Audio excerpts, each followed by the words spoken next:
प्रार्थनान हेच मुचे मागणी, हीच मुची प्रार्थनान हेच मुचे मागणी. माणसाने माणसाशी माणसा सम वागणे, हीच आमुची प्रार्थना, हेच आमुचे मागणे.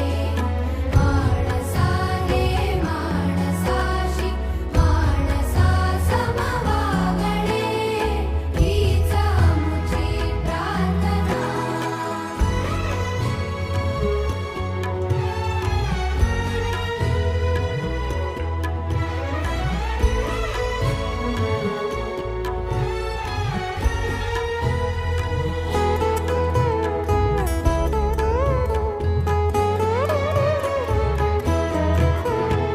धर्म जाती प्रांत भाषा द्वेष